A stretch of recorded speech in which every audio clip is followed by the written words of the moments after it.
testemunho daquele que me sustenta. Não é fácil. A minha esperança está ancorada, não é? E aonde que ela está ancorada? Em Jesus. Então ela vai acabar? Nunca. Eu preciso me encontrar com Ele. Eu preciso permitir ser transformada por Ele. Senão nós vamos continuar com qualquer pagão batizado, que não fez nenhuma diferença a presença do Espírito em nós. A gente caminha, mas morto. Tem gente que você encontra e fala, não, estou precisando de injetar Jesus na veia dessa pessoa. Morto. Está morto, só não deitou. Aquele pouco se arrasta. Não tem esperança com nada. Aquele desânimo. O que você tem? Nada. O que você está precisando? Nada. O que você está sentindo? Nada. O que você quer? Nada. Está morto. Não tem desejo, não tem paixão. Nada deixa a pessoa animada. Nada é capaz de contagiar. Não tem uma alegria. Que a figura que levanta deita tudo igual. Eu falo, misericórdia. Eu falo, essa não conheceu Jesus não. Porque Jesus é fogo puro. É o que vai chegar e que vai te animar. Porque você não vai precisar de mostrar que você pertence. As suas atitudes, a sua postura dirá a quem você pertence. Porque a vida nossa espiritual, ela é um investimento mesmo, né? Nós temos que investi-la. Senão a gente não sai do lugar. E nesse domingo nós vimos sobre a ascensão de Jesus. E quando Jesus fala, vós sereis testemunhas de tudo isso. Eu fico pensando na nossa caminhada espiritual, no mundo que nós estamos hoje, que o mundo olha para nós que somos o resto. O resto, quando eu digo, é o resto que crê, né? É o resto dos cristãos, né? Nós estamos inseridos no mundo pagão. Vocês pararam agora e pensaram no ambiente de trabalho de vocês, quantos professam a sua fé, né? Então, hoje o mundo olha para você para saber, não é só sobre Jesus, não é isso. Todo mundo já ouviu falar dele, todo mundo ouviu falar do Filho de Deus que veio ao mundo, mas é para saber como é que o fato de você crer age na sua vida. Isso que as pessoas querem saber, qual é o efeito da fé na sua vida? Como é que você consegue viver os desafios de cada dia? As frustrações, as exigências, as tristezas, as perdas. Como é que você vive isso? Como é que você vive tudo que chega para você? Isso que eles querem saber. Teilhard de Chardin fala, cristãos já tem mais de 2000 anos que Jesus veio. O que vocês estão fazendo com a esperança? Ok? Então, como é que nós podemos irradiar uma fé? Como é que eu posso viver todos os conflitos, todos os desafios, todas as exigências que você teve hoje? Como é que você reagiu em cada uma delas? O que te norteou? Compreendem? A nossa vida, mais do que a palavra, ela tem que dar testemunho daquele que me sustenta. Não é fácil. Porque dar testemunho que Jesus está vivo é fácil quando a vida é boa. Okay? Quando está tudo bem, todo mundo empregado, todo mundo com saúde, né? Dinheiro no banco, todo mundo passeando. Claro que Deus existe. Tira uma coisa. Como é que nós reagimos? Será que a gente um dia vai ter a capacidade de Madre Teresa? Madre Teresa falava que agradecia, ela era grata a Deus por tudo que Deus tirava. Falava, oh meu Deus, se eu chegar nisso, misericórdia. Misericórdia, né? Então, é preciso que a gente preste atenção nisso, né? Como é que hoje, se as pessoas olharem para a minha vida, não que o cristão é melhor do que ninguém, não somos melhores do que ninguém. Nós só temos um jeito de agir que é diferente do outro. Por quê? Porque os valores que vão nortear a minha vida é o que Jesus ensinou. É isso. Então eu vou ter esperança sempre, eu estou ancorada. A minha esperança está ancorada, não é aqui, é no céu. E aonde que ela está ancorada? Em Jesus. Então ela vai acabar? Nunca. Mas será que a gente tem a condição de assumir isso, de viver de verdade as decisões, as coisas que a vida traz, mostrando quem é que é a razão da nossa sustentação? É isso que o mundo está de olho em você, para falar, para ver como é que essa pessoa reage. Como é que ela vai fazer com tantas coisas que a vida traz? Como é que ela, como cristã, decide? E isso dar testemunho do nome do Altíssimo. Não é fácil, não. Mas é possível? É. O que nos impede? Nós somos muito lentos, né? Jesus fala isso para os discípulos, né? Como sois lentos para crer? Como sois lentos para acreditar? Em tudo, eu estou aqui do lado de vocês, como é que vocês são lentos? Imagina agora que a gente foi embora, que você está aqui, imagina ver. É difícil. Porque nós demoramos demais a caminhar. Porque a nossa vida, eu já repeti isso tantas vezes, mas a gente precisa dizer de novo. A nossa vida é um encontro da graça com a liberdade. Então Deus não vai te invadir. Mas Deus vai fazer de acordo com o que você desejar. Então, Senhor, o Senhor me ajuda a... Fala agora. O Senhor me ajuda a rezar mais? O Senhor me ajuda a ter um programa de crescimento espiritual? O Senhor me ajuda a ter um investimento espiritual? Porque, meus queridos, sem Eucaristia diária, eu não vou mandar. Eu preciso me encontrar com Ele. Eu preciso permitir ser transformada por Ele, senão nós vamos continuar com qualquer pagão batizado, que não fez nenhuma diferença a presença do Espírito em nós. A gente caminha, mas morto. Tem gente que você encontra e fala, não, estou precisando de injetar Jesus na veia dessa pessoa. Morto, vivo. É a psicologia do túmulo. Está morto, só me deitou. Aquele pouco que se arrasta. Não tem esperança com nada, aquele desânimo, falta vida. Eu falo, gente, cadê? Onde é que eu te aciono aqui? É a famosa assídia. O que você tem? Nada. O que você está precisando? Nada. O que você está sentindo? Nada. O que você quer? Nada. Está morto. Não tem desejo, não tem paixão, nada deixa a pessoa animada, nada é capaz de contagiar, não tem uma alegria, que a figura que levanta e deita tudo igual. Eu falo, misericórdia. Entrou e saiu do ambiente do mesmo jeito, ninguém percebeu. Está morto também. Não tem condição. Eu falo, essa não conheceu Jesus não, porque Jesus é fogo puro. É o que vai chegar e que vai te animar, porque você não vai precisar de mostrar que você pertence. As suas atitudes, a sua postura, a sua forma de vestir, a sua forma de falar, a sua forma de conduzir, dirá a quem você pertence. É escandaloso. Mas você tem que ter uma caminhada. Você tem que ler a palavra, você tem que se nutrir da palavra. Senão, não andamos. A nossa vida sem uma vida de oração. Nós temos que ter o tempo de ler a palavra. Nós temos que meditar. Eu tenho que ter o tempo de ouvir. Ouvir. Mas é difícil demais ouvir Jesus, tenho certeza. Então eu não escuto nada, não entendo nada que ele está falando. Mas, no meio de tantas vozes, saber qual que é a dele. Mas e quando eu não escuto? Como é que eu sei que é ele? Como é que vocês vão saber que é ele? Você trouxe aqui para ele uma decisão. Falou, o que é para ir ou para não ir? Não estou entendendo, não estou escutando o que ele está falando. Como é que você sabe se você pode fazer ou não? O que te dá segurança? Tem que ser mais para vocês. É assim, quando eu não entendo nada que ele está falando, mas você sente que o caminho é para cá.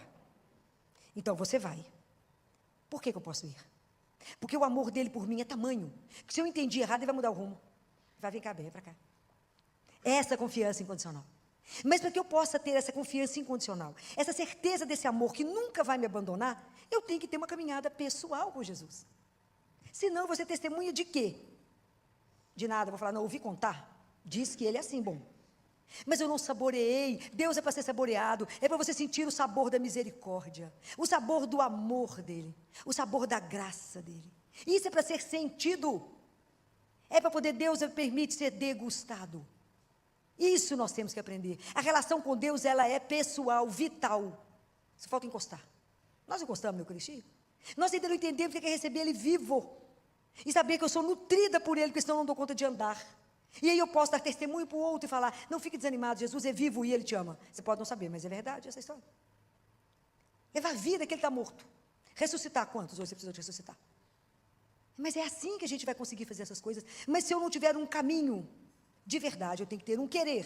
Porque o nosso problema é que a gente começa e dá um passo para trás. Hoje eu saindo da missa, encontrei com uma ex-residente minha de pediatria, que é uma bonequinha, muito jovem, terminou a residência ano passado, de pediatria, é uma doçura. Fazendo uma caminhada de fé bonita, mas vê como é que a nossa vida é lenta. Ela falou comigo, você tem um minutinho para mim? Eu na porta da igreja. É para você sempre, minha filha. O que foi? Ela falou, eu queria te pedir uma opinião. Falei, tem certeza que é para mim? É porque eu não sei se eu faço isso, ou isso, ou isso, aquilo, para me ter segurança. Falei, amiga, vamos começar essa história de novo. A sua segurança está onde? Essa segurança está nisso, nisso ou nisso? A nossa segurança está onde? É em Jesus. Está vendo que é lento? Ela falou, ai, Filó. Falei, a nossa segurança é um só. É Jesus. Se eu estiver procurando a minha segurança no meu emprego, na minha conta bancária, no nome que eu carrego, na minha profissão, ela pode simplesmente acabar numa fração de segundo, ok? A nossa segurança está naquele que é eterno. Ai, que coisa escandalosa. Naquele que nunca vai me abandonar, que nunca vai me deixar, porque me ama. Isso vocês têm que repetir o processo o dia inteiro. Ele me ama. Então eu vou fazer uma experiência desse amor. E com a experiência desse amor eu vou poder revelar para o outro, que é real. Essa história é real.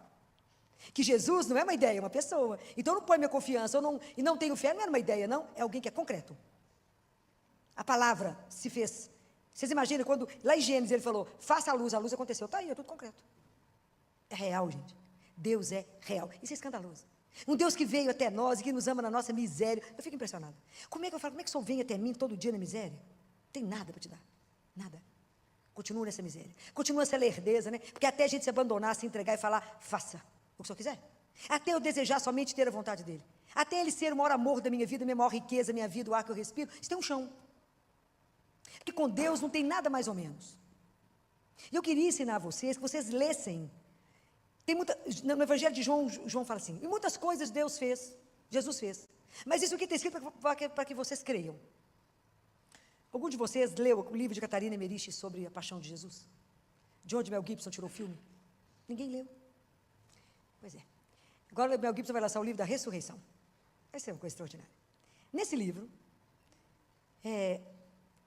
tem um capítulo da ascensão de Jesus. Então tem coisas que vocês têm que ler.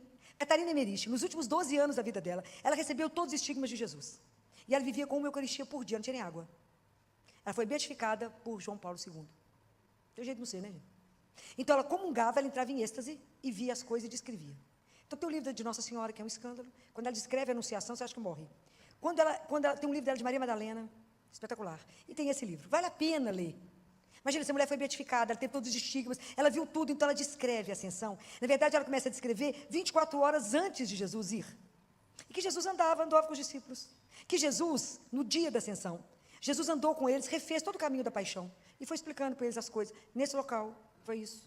Nesse local, era o profeta tal que falou tudo isso. Jesus foi passando pelos lugares. Imagina. Que na véspera da paixão, Jesus estava andando com eles e tinha um grupo de gente. Que Nicodemos e José de Arimateia fizeram um banquete para Jesus, os discípulos e Nossa Senhora. Jesus foi lá, na véspera da Assunção. Jesus ficou 40 dias depois da Páscoa, andando com os discípulos, aparecendo. Nós estudamos, nós não lemos. É extraordinário. Jesus, depois desse banquete, Jesus continua com eles em oração, reúne os apóstolos, reúne com Nossa Senhora, que fica em frente, faz de novo a ceia com eles, coloca Pedro, e coloca um manto em Pedro, institui de novo em Pedro, confirma em Pedro a autoridade que ele deu diante de todos os discípulos. Ele confirma isso. Ele ensina sobre o batismo, ele ensina sobre a bênção. Jesus ensina tanta coisa séria. E depois ele coloca Nossa Senhora no meio, chama ela, coloca ela no meio e fala, ela será a medianeira de vocês. E que os discípulos se curvam diante dela. Então, eu preciso que vocês leiam. Depois de lá, como é que foi, como é que eles andaram, até o momento da ascensão. É lindo, como é que ele se despede de Lázaro, que estava escondido, né? Ficou escondido em casa, porque se ele aparecesse, eles matavam ele, que era a prova, né? Então, como é que ele viveu tudo isso, né? É preciso que vocês leiam outras coisas, para acrescentar a vocês, porque é uma literatura que foi de uma mulher que foi beatificada. Então, vocês podem ler isso sem medo de estar cometendo nenhum erro, né? Pode ler. Vale a pena ler. Como é que foi essa despedida? O quanto que os discípulos choraram, o quanto que estavam angustiados. E a única pessoa que não chorava era Maria. Jesus falava, por que você está chorando? Olha, minha mãe não está chorando, não. Mas você imagina a angústia que eles falavam, como é que vai ser depois que ele se for?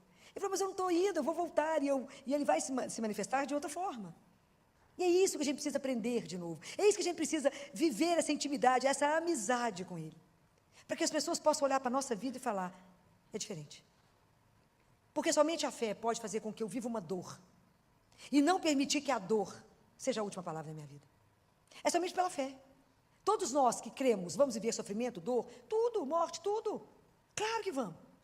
Mas é somente a fé, é que não me permite que uma perda muito grande na minha vida me destrua. Fala, a dor veio, mas ela não tem a última palavra, e ela não me destrói. Eu continuo por causa dele. É ele que me sustenta, é ele que me levanta, é ele que me põe de pé e fala, coragem. Não, não acabou. A história não acabou. É isso que a gente tem que ter, mas sustentado em quem? Nele, na palavra dele. É essa certeza que nada, que a morte não nos destrói, que o sofrimento não nos destrói, que diante dele, qualquer coisa que tiver parecendo que está acabada, gera vida. Que toda depressão é abraçada por ele, pode receber os braços de Deus. Que toda angústia pode ser aliviada por ele. Isso é ele. Toda situação pode ser transformada na presença de um Deus vivo. Aonde eu encontro o Deus vivo? Em cada Eucaristia. Ali, no Santíssimo. Nós estamos diante de Deus vivo. É extraordinário. Mas nós não aproveitamos isso. E deixamos perder a graça. Jesus fala, eu já falei isso com vocês, que quando a gente vai comungar, recebê-lo, que ele vem cheio de graças para nos entregar. Por que ele não entrega? Porque o nosso coração é duro e não cremos na presença dele real. Tem que pedir essa graça. Pedir a Nossa Senhora que nos ajude a amolecer o nosso coração. Até a graça do temor, né? Até a graça que quando entramos numa fila, estamos na fila do supermercado. Estamos caminhando para encontrar com um Deus vivo, que pode me transformar, que pode mudar a minha história e a minha vida. Que não há nada que ele não possa mudar. Nada. Nada. Nem a pior dor pode ficar sem a consolação de um Deus. Porque eu já falei isso com vocês e falo de novo. A dor para chegar em nós foi amortecida por ele. Senão a gente não sobreviveria. Porque o amor dele por nós é uma coisa surreal. E ele, já falei e vou continuar falando, o amor é pessoal. Então como é que vocês vão dar testemunho que vocês são amados, que vocês têm uma vida de amor? Que vocês não sucumbem a uma decisão difícil. Que a hora que a situação vem, vocês se colocam diante dele e falam, seja feita a vossa santíssima vontade. E não se revolte, não. Aceita o que vier e fala, obrigado. Nesse dia eu estava lembrando, né, que a forma como a gente foi criado lá em casa, minha mãe esse fim de semana fez 90 anos. E que quando a comida queimava, imagina, correndo fazer comida, menino para a escola, marido com o trabalho, ou caía alguma coisa no chão, a frase que a gente sempre escutou foi, obrigado, Senhor. Obrigado, Senhor. Obrigado, Senhor. Porque a gratidão a gente não nasce com ela, a gente aprende. Então, como é que você consegue permanecer de pé? As tempestades chegam, as doenças chegam, as coisas difíceis vão bater. Como é que você consegue permanecer? Porque aquele que me sustenta é maior que tudo isso. Que a minha segurança tem um nome e um sobrenome. Que aquele que cuida do verme da casca da árvore jamais me esquecerá. Que aquele que me sustenta, não só pela Eucaristia, né, que é Ele que me carrega, mas me nutre na palavra. E a palavra dele me põe de pé. Quando eu escuto assim, eis que estou convosco todos os dias. Quando eu escuto não temais, sou eu. Quando eu estou aflita, agitada, com tanto problema, e eu lembro que ele levantou a mão e falou, cala-te. Eu posso falar com a mesma coisa. E quando eu penso que do mesmo jeito que ele me conduz para o projeto que ele tem na minha vida, ele me conduzirá na hora da morte. E que eu espero de verdade, que na hora da minha morte eu possa ouvir ele repetir aquilo que ele falou para o ladrão, para o bom ladrão. Hoje mesmo estarás comigo no paraíso. Se não for nessa fé, que nos sustenta, que nos dá a garantia do que a gente passar, aquilo não acabou. Que a promessa dele é absolutamente encantadora, que nos deixa emudecidos, porque não é maravilhoso demais saber que somos convidados a uma vida que é eterna. E que a gota de vida, que aquilo que a gente vive aqui é muito pequeno, e que ele vai nos dar a graça de não nos deixar ficar preocupados com o acontecimento da agora só, mas que ele nos abra os olhos, essa ascensão, me permita olhar para cima e falar, tem muito mais por vir. Que quando alguma coisa te chatear muito, te deixar muito angustiado, sai, olha para o céu, quantas estrelas você der conta e fala, tem muito mais por vir. A história não é só essa, tem muito mais. Há algo muito maior que fomos chamados. Não fui feita para ficar olhando o cadarço do meu sapato. Ele me mandou olhar para o céu. Há muito mais por vir.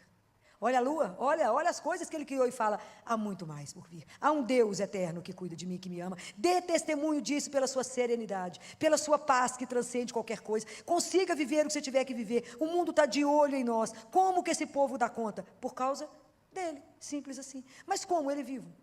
Como é que você sabe? Creio nas palavras dele que disse, estarei convosco todos os dias. Naquele Deus que transformou tudo para nós, que cuida de nós. Então, sustentem isso e peça a Ele a graça, e vão pedir a Nossa Senhora a intercessão dela, para que nos ajude no nosso caminho. Fala, me ajude, Senhora, eu quero fazer um caminho de verdade. Eu não quero começar e parar. Apesar de Deus ter uma paciência infinita. Mas é que eu tenho medo do tempo não dar. Eu falo com Ele, obrigado por não ter desistido de mim.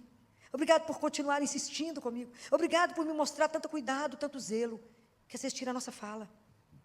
Obrigado por ser tão delicado, tão atencioso, tão doce.